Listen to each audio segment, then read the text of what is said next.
Diego and Hello, guys, and welcome to TripleSleeveTCG. I am Joshua Patton. I am the captain of the Rogues Guild, and I am joined by Steven, Hello.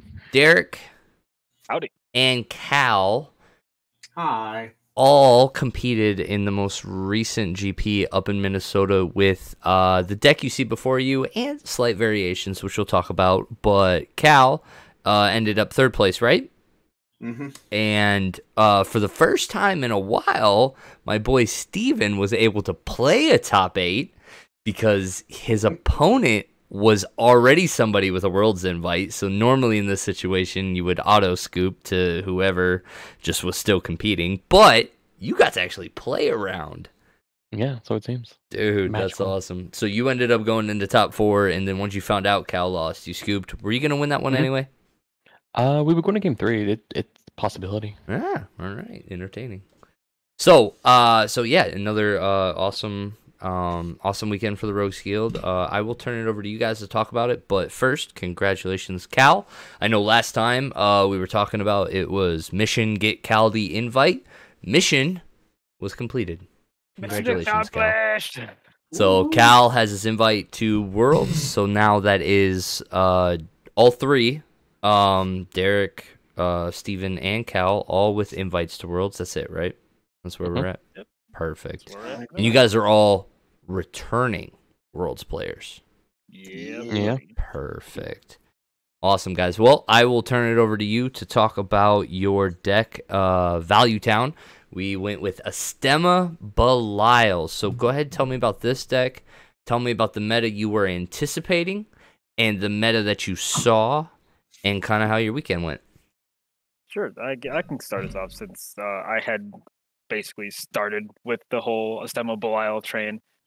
So for those of you who don't know, I love Astema just as a character in the game of Forest Soul, and so I really wanted a way to make her work. And at first, I'll be honest, I didn't believe it at first. But then I saw the EU lists, and I believe it was Diego and Omar that had topped with their own versions of Astema Belial. And it had me interested, so I decided to pick up the deck, take a look at it, see how it played. And after playing a bit, I actually really enjoyed how it played. Like the synergies with the tokens, them having Bane, and then basically just getting to value trade on your opponent. You know, you block with yours, kill their unit, and then you get to draw a card, produce will. And I just really enjoyed how that felt. And so that's how I kind of just started with, this is what I'm going to play at Minnesota. Now let's see how the list looks currently and how we can kind of adjust from there. And then I kind of tested against Kyron a lot. He was on his tried and true Violet. So I got to see how that matchup felt, and it actually kind of helped. Did he bring that to Minnesota? He did bring that pile of cards to Minnesota. He ended up getting 9th. Actually, I think if I had beaten Ryan, I think his tiebreakers would have pushed him into 8th place, and it would have pushed me into maybe either 3rd or 4th. I mean, that's only like fair justice for twins. Like you can't Right, just yeah. go without. Like if you miss, he Right, misses. yep. If you go, miss, he goes. misses. Like that's just by blood. That's just how it is. That's how the cookie crumbles, But yeah, so got to test up a variety of different matchups. Personally, for me, the matchups that I was considering was definitely Carlina Belial. That was kind of like the deck that I was just like, all right, this deck is going to be everywhere. We need to make sure we're prepared for it, kind of thing. And after testing against it, it actually felt relatively favored. From the small sample size that I actually got, it felt favored. They play their 1 card per turn, you remove their 1 card per turn, you draw your card, they can do nothing else for the turn, pass to you, and then you get to do whatever you're doing. Granted, I did end up losing to my one loss in Swiss was to Brandon Velasquez, who won the GP. Congrats to him. and he won with Carlina Belial, yeah. So he was actually on a strategy that I think I saw Min doing, and which was basically, and actually you yourself with the basically kind of like a token aggro deck. It seemed like with the Swarm of Cthulhu's and having that strategy and things like that. So. and that's not the standard Carlina Belial list. That's not what I've seen. Okay. For the most part. Perfect. So maybe that'll end up being the standard, and then we'll have to fight our way through tokens and figure out a way to deal with that. But Well, yeah, I guess I we'll think for find the out. I time mean, I'm being. playing it during the whole LS, so we'll see. Oh, Kind all of, right, all right. we've got plenty of stream time on it, so Yeah, we'll have to see how that goes for you. so far 2-0, Um, not bad. all right, cool. But yeah, overall the deck just felt, just great. There wasn't too many matchups that I had where I was like, oh god, this feels like totally unwinnable. I know Ian Bremont's deck looked Yeah. a little spooky. Yeah, the I think Bremont Cal can special was probably pretty attest tough to to that beat. one. What Yeah. was the Bremont special? That's Bremont's pile of Dante. What was he on? Dante Belial? Dante Belial, I believe it was. Yeah, Dante Belial. Yeah, seeing the deck list, it was interesting that like everybody had kind of leaned, like it seemed like everybody leaned into the primary of either Belial or Carlina, but then like kind of spidered off from there. Like I think you guys are the only ones that really went Astema, right? Like everybody else was on that Dante Belial type of like mix up. I think there was other Astema Belials. I remember hearing from the California guys that the reason that they had so much tech for Astema was because apparently their Astemas just like growing out of the weeds in California right now. I heard the same thing from Travis. Yeah. Interesting. I think Travis said that. I played TM in top 8. That's why it was like mainboarding Secret Duel Inferno. Mm-hmm. Yeah, that's a nasty combination. Yeah. It's big oofs. Yeah. And I think Velasquez also had stuff. I don't remember exactly how much he had, but he was also part of that same crew, which was why I lost to him in Swiss, quite frankly, just due to complete lack of knowledge of what is in standard, because I didn't know Angel of False Life existed. Oh yeah, that's another card that'll really make not even just Astema, but just Belial players in general. It's a card you definitely have to. Yeah, I felt have like to a lot of beware people were teching against Belial specifically, which makes sense because it was the logical thing that most people were going to be bringing in some way. Yeah, I think in my testing, which what little bit I did, the most frustrating concept that this new meta was going to have is the potential to just not lose. I average 3 to 4 times a game. Just have that like I can't lose 3 to 4 times a game. I thought that was super frustrating, and I didn't want to play around it. I was just gonna be it, So the easiest way to play around it is to just apply consistent pressure on your opponent, like buy a bunch of fucking thick tokens. Oh yeah, no, absolutely. Big tokens. So yeah, let's go ahead and talk about this deck then. So like, what is the value engine here? What am I looking at? Prideful Rule. Prideful Rule is amazing. I mean, I'm running in my Belial Carlina. It's a 4 of. I think in every Belial deck it should be a 4 of. It's a beautiful card. Yeah, absolutely. Even there, just beginning the fairy tales with just 2 tokens and draw a card. Like that's big. That draw card is the best part of that card. Oh, I absolutely love that card. Absolutely. That is an awesome card, and it's quick cast, right? Oh, absolutely. That's good. There are very few cards in this deck that were not instant speed. And to be quite frank, the cards that weren't instant speed, I almost wanted to cut. But there are some that you just, you have to just suck up and play. Like, well, hell, I'm looking at all of your discard and your castle, and I'm so like the original list was playing Force Smile. I went down to 2 because I just absolutely hated playing this card at main timing. And it could have been honestly just me, not waiting long enough to have enough mana, because tapping out felt abysmal. In this meta, I feel like it was quick enough to, like, if you were tapping out, even against a Carlino who can only play 1 card, like, you might lose. Yep. Also, You're right.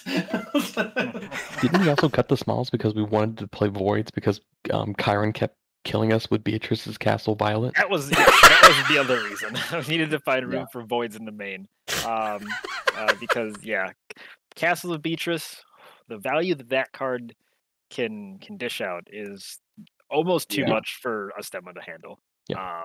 And which sounds weird to say because you'd think use a removal, draw a card, or use a removal, draw 2 cards if you're flipped would be just like enough to like get through anything, right? Well, unfortunately, there are some times where you whiff 1 draw and then it's like, all right, well, I'm gonna try this again for like the nth millionth time. And it's like, I don't have the answer, and then suddenly you're just in a losing position. So, It's amazing though that like this list had gotten to this point because I mean like we are not short of Grave Hate at all. We're not short of Grave Hate, right? So it's interesting that like that kind of a deck had a chance. Like it was sitting on the outskirts, just like, oh, are you gonna let me in? Are you gonna let me play from the grave again? What's going on? I don't think there was a ton of it. It's just I think the voids, besides just kind of wrecking some decks against like Castle of Beatrice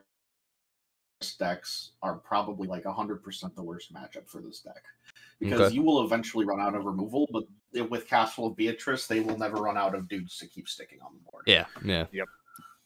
The idea of like, because this deck is just 1-to-1ing them, and it's just that my 1-to-1 is more. I'm getting 3 things for killing your 1 thing. Yeah. And the point at which like they can never run out of things, that, especially when it's Violet and they're getting back bottom. Oh, like, that's just bad news. Yup. I can't tell you the number of times where Kyle would just be like, all right, well, I'm out of resources. Oh, look, discard this castle. I'm like, oh, jeez. Now the game has truly begun.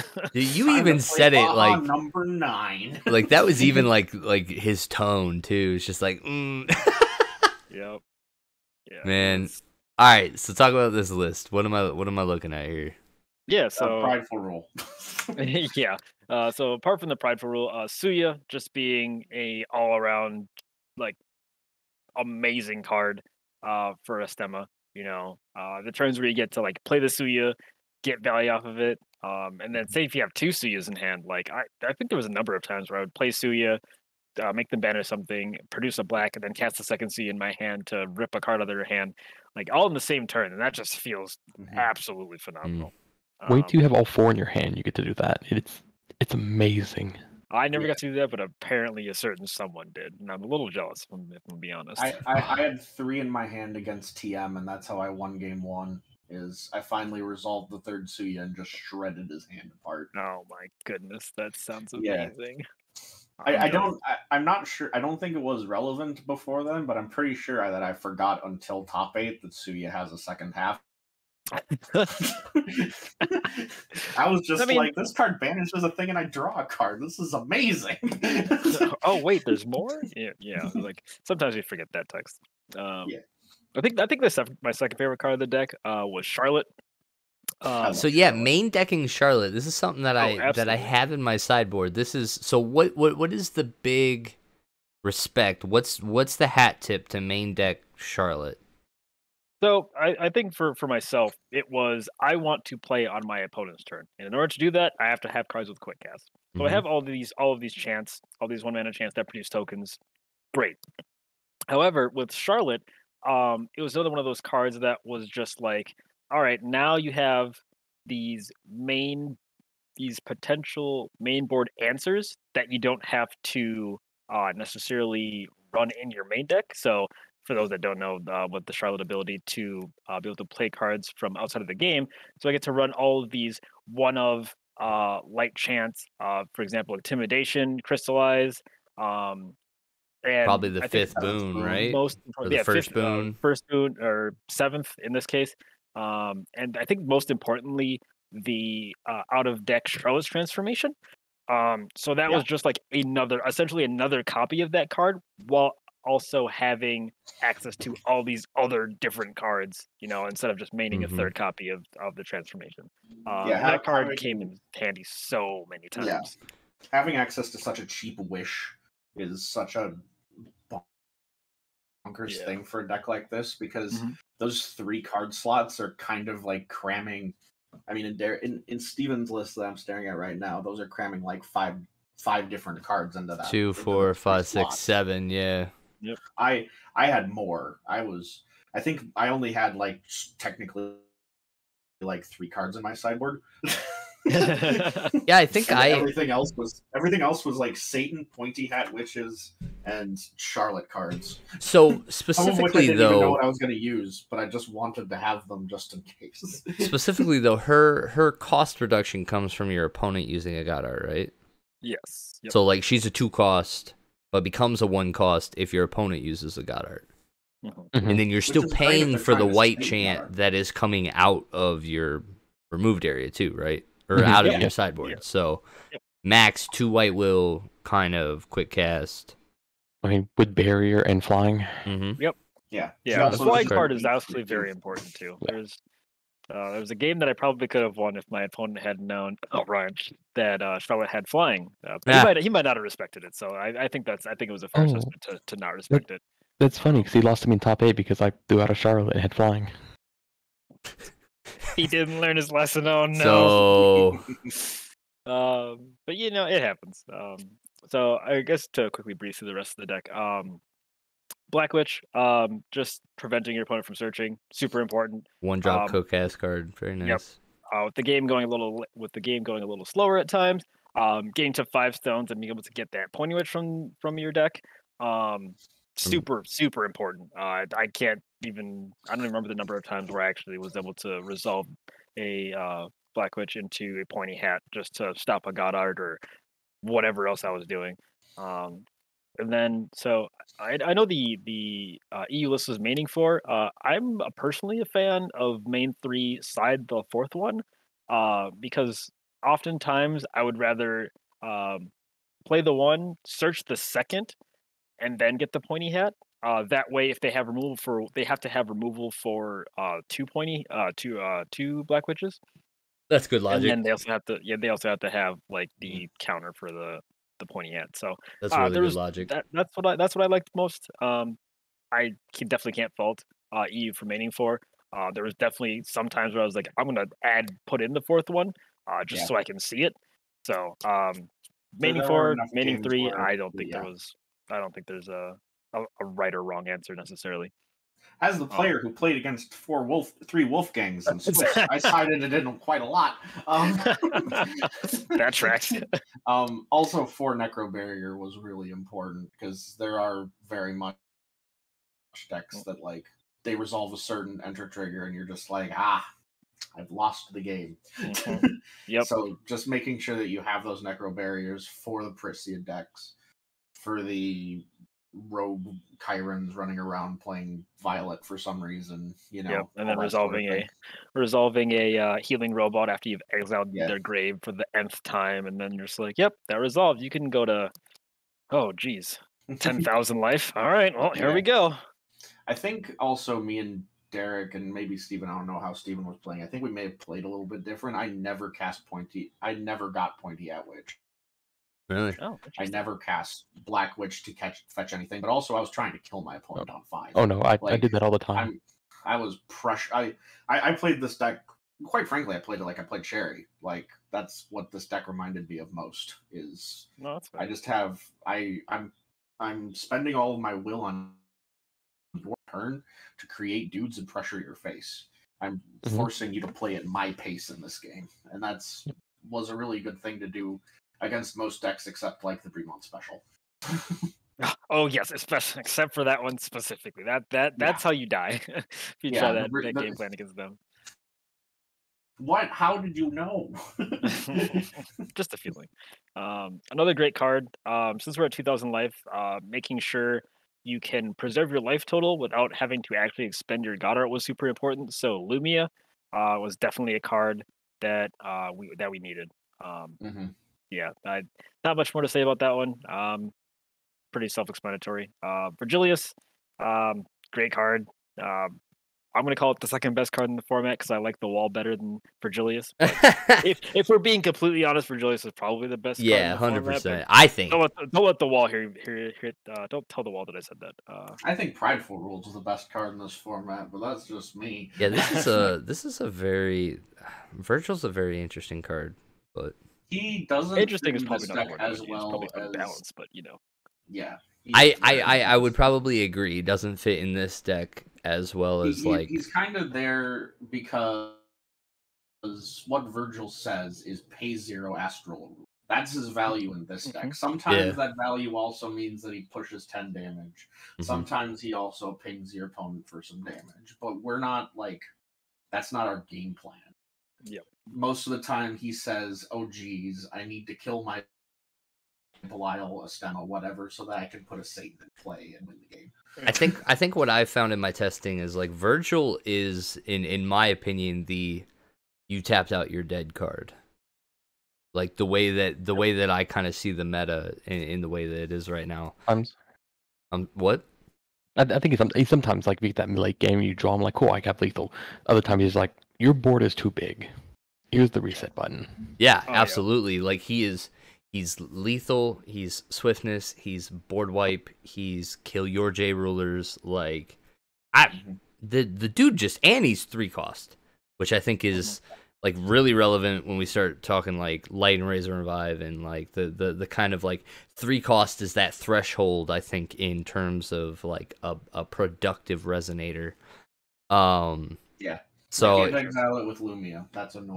But I can totally see this is 100% like at a 1 of in this list totally makes sense. He's better in like Carlisle decks where you have an excess of mana and you can dump it into abilities. Definitely. We don't have that. We don't have the He's a great mana sink. He is a fantastic mana sink. Yeah. We don't have the luxury of being able to dump will into him on our turn. And specifically, he's loss of life too, right? Or is he damaged? No, he's damaged. He goes damaged. Thankfully, he's damaged. Yeah, right. Oops. Otherwise, I think Belial decks would be in a heap of trouble. Yeah. But yeah. So did one for now. I might try with the idea of playing a second one. Just because there was like a couple games where it really cost me when I had the judgment and I couldn't flip back fast enough. But I think one's fine. Prideful we already went over. Probably one of the strongest removal spells that we have currently. Yeah. Or just ever seen. Just remove anything. And create a dude. Nectar barrier, important. Then the token generators. Those are all super important too. So the token generators, we've got the Fairy Tale, and then what else do we got here? We got Fallen Angels. Choir of the Fallen Angels. That's what it's called. Okay. Yeah. So this one wasn't. It's one white quick cast. Yeah. White quick cast. Create a 4/4 with flying, and then you can cast it from your graveyard if you pay black more, and it makes 2. It's great. The card's bonkers because again, like our entire game plan is we hold up all of our mana and kill your stuff, and then if you just go, aha, well I've got your bluff, I'm not going to play anything. We go, cool. Lingering souls. Yeah. And I did this all on your turn, so move to my turn. Awesome. I'm gonna come in for 12 damage. Yeah. Definitely a strong card. I wasn't on it at first, but then after the turns when I would just pass, like my opponent would pass and look at my hand and be like, I can cast absolutely nothing. This kind of sucks. I decided that maybe it was time to add a couple more end of my opponent's turn. Do options. This proactive play. Got it. And having Remnant was just made it like that much better. Yeah. The only times the deck clunked for me was when I would draw like 6 of them, but that's just kind of a curse that sometimes will happen. Sometimes I had a hand that was like 2 choirs or like 3 choirs of Prideful Fire, a Castle of Belial, and a Tiger Magic, and I'm just kind of like, amazing. I hope my opponent doesn't kill me. Yeah. So then, looking at this is a Prideful Fire. Yep, that is Prideful Fire in there. Yep. What is Prideful Fire? It deals X damage, where X is 3,000 minus your life total, I believe. To Yep, that a is correct. specific resonator, though, To right? A J resonator. res. So Yeah, this A is res. a And wow. it costs red, and it has a remnant. Okay, but like, man, when was the last time we ever played just a straight up damage a resonator spell? Oh, I can I tell mean, you in a that. deck where we True kill things. Blade. True True Blade, yeah, Blade, you're right. right? Eh. So, holy better. hell, that's forever. When what was the logic? Or how, You're like, looking kill at this spell. meta, were we like, yes, damage resonators, like this is good. I can tell you exactly when we decided this, and that was when I looked at Virgilius after it killed me for the nth time, and I was like, I need to kill this thing. And I looked at Prideful Fire, and I was like, oh, this deals 1,000 damage. Slam it in the back. Got it. And that was Got it. it. That was literally. I'll admit, when I first saw this card, and I was like, why were they playing this? Why did they decide that this was a good card? And then Kyron reminded me that this card has Remnant, and I was like, excuse me? So just getting back to Remnant, like, but I feel like we as players have really gotten like, oh man, like the Grave. Like I feel like I've been playing in a meta for so long that just like you have to respect the Grave removal. But like, man, these Remnant cards, like we're now, what do you got? 3, 7, 9, 4, 7, 9 Remnant cards in here. The graveyard cards Yeah, are that good sounds enough about right. to. The graveyard cards are all good enough to make it worth playing them, even though you know people are going to be playing graveyard removal. Yeah. And the graveyard removal isn't good enough to dissuade you from playing them. Yeah. This isn't Evil L. The best they have is like Void, and even Void. I guess that is the garbage. best. Like in my mind, I'm still thinking of like Magic Stone Research Institute. You know. Yeah, and then I The prideful second- fire it. Yeah. Yeah. the Exactly. Right. The second most awkward thing is if you're playing against Dante and they don't need their God Up for anything in particular, then they can just shut off your Remnant. But Hey, hold on that for 2 was seconds. very- Pause. Yeah. Pause.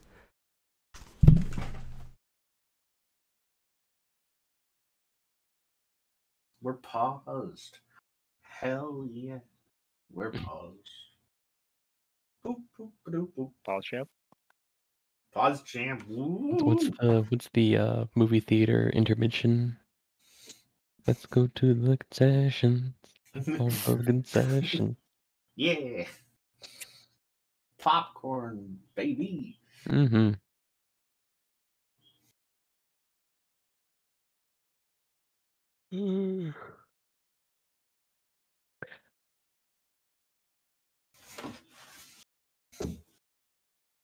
Oh, I forgot to mention Derek. Hmm. On the talk of Gradius, like having to use it to kill things, I actually had to use it to kill my own Belial one game. Yeah. It's like he needs to die.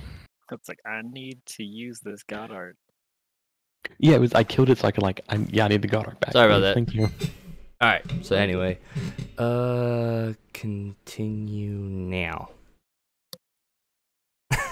Yeah, and so I forgot where we left off. Oh, We we were talking about. fire. Yeah. Well, I was talking about a bunch of Remnant cards and you yes, guys being Dante. fine. Yeah, so Dante does make Remnant cards a little awkward.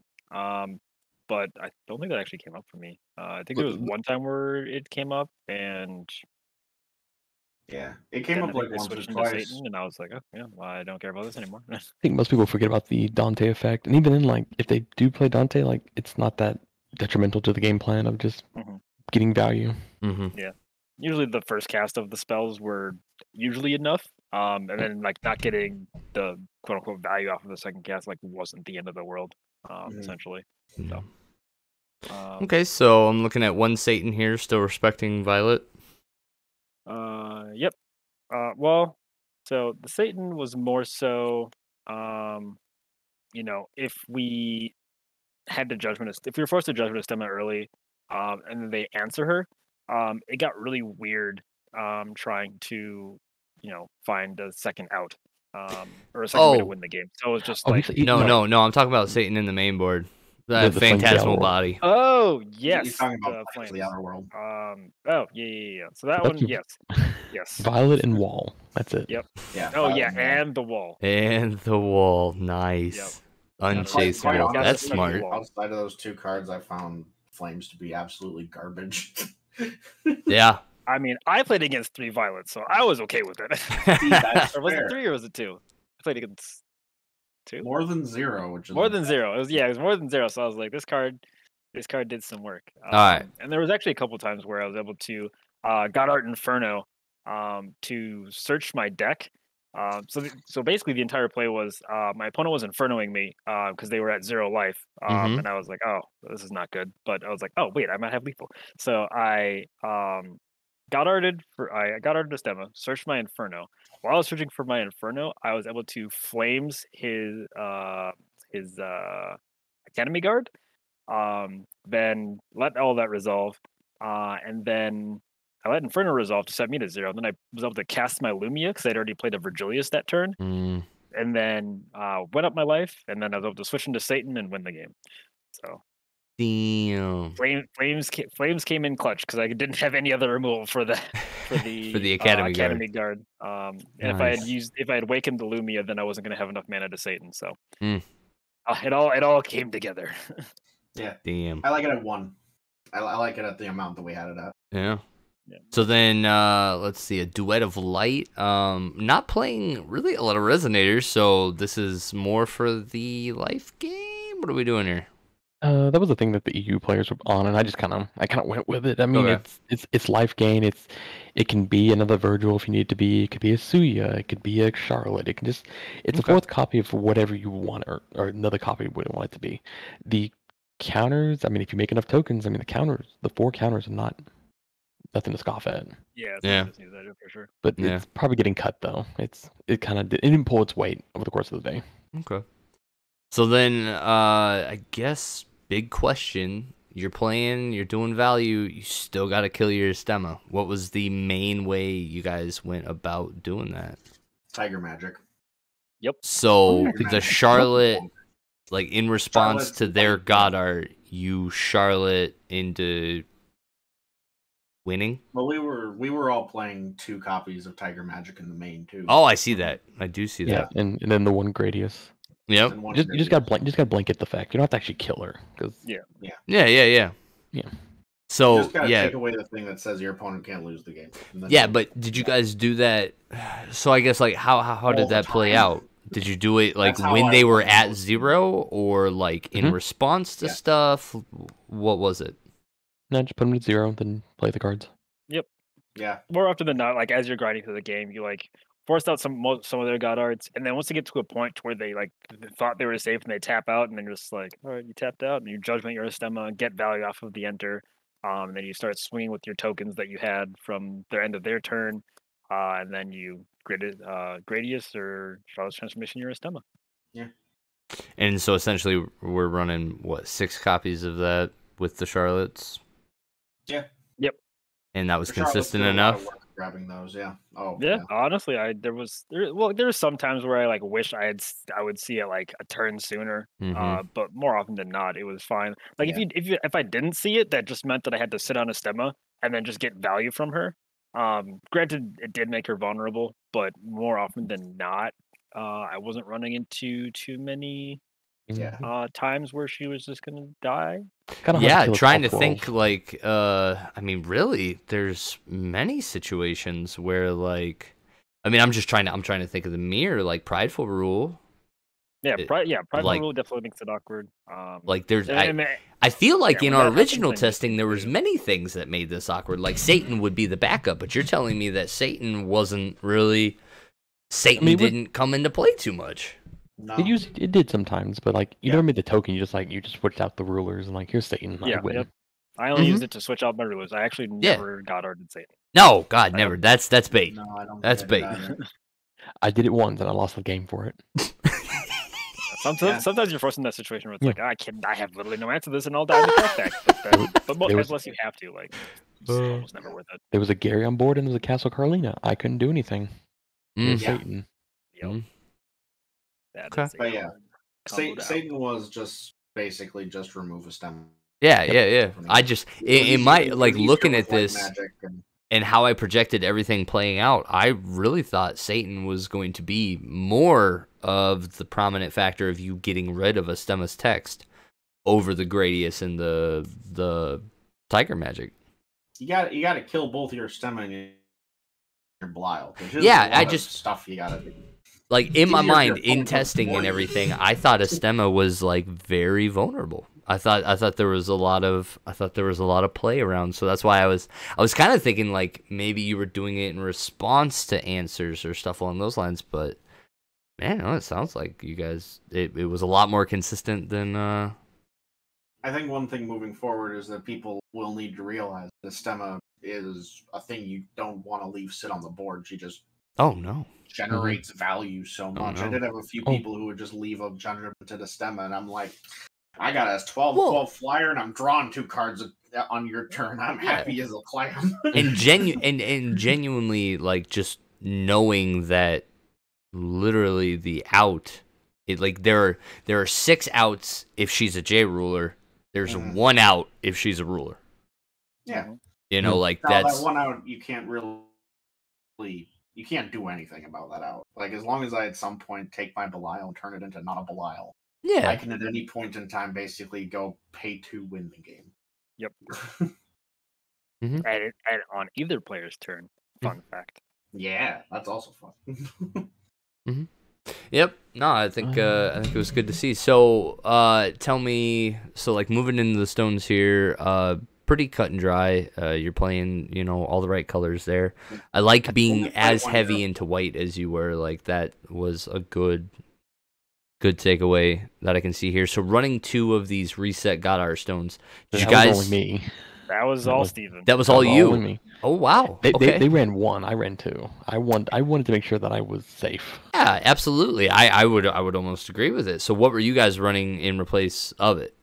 1 Heaven's Rift. 1 Heaven's Rift. Yep. Okay. So Steven and crew, how often did you guys reset your Goddards?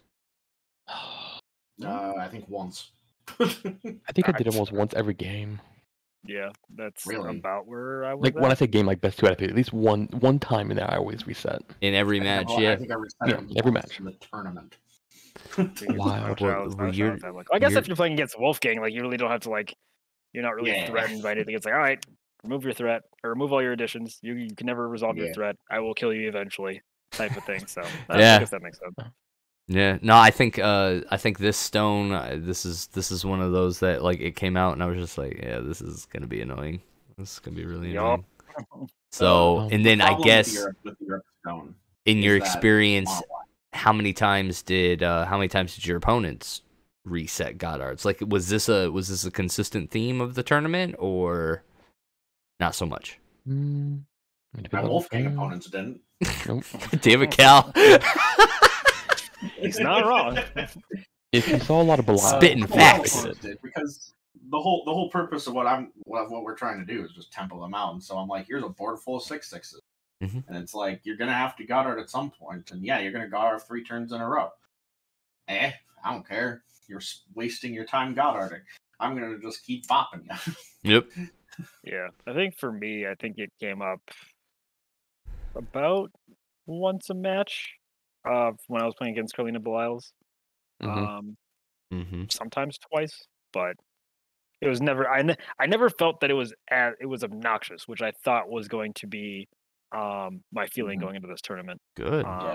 Usually, you got arted when they would go like Virgil and had like a lot of mana, and you're like, I don't need to take this much damage. So like in response to cast, you got art, and they're just like they're stuck, and then you kill the Virgil. Yeah. Yep.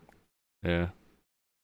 Okay. Yeah, definitely blanked on that play in my Swiss round, and then ended up losing me a game. But it is what it is. Before we go too far into side back, I do want to circle back to the main board. We kind of skipped over Castle Belial, which I think is one of the other big cards of the deck. Yeah, and I'm glad that we are going to talk about this because I run it as a 4 of in Carlina, but in Carlina with the 2 will that you get from her and the resets that you get with just hitting the 6 sage stones, like you're never behind playing this card. So I actually kind of wanted to ask, like, at what turn are you doing this? Because we talked about like we talked about not really tapping out, but you being a Stem of Belial, you're never up really on will too much. So, like, what was the safe turn that Castle Belial was coming out? Like turn 4 or 5. Okay. I never wanted to cast it before turn 4. Yeah. I only think I cast it once, but it was really nice the game that I cast it because it gave me consistent pressure onto my opponent's life total. Oh, it's a fantastic card.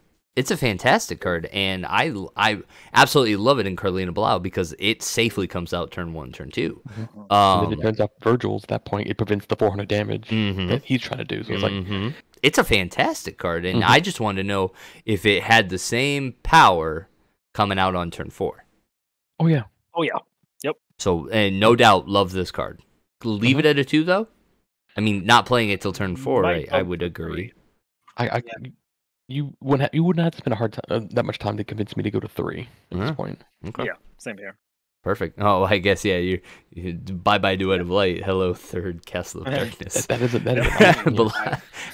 I thought I would go up to 3, but that's just because I think I was playing a lot more Clippy than everybody else was. Yeah, and then I very rarely had games go long enough where I was at 5 stones. So yeah, it's interesting. Well, I mean, Steven's playstyle is just naturally more of the boo boo. Yeah, boo boo. I'm playing.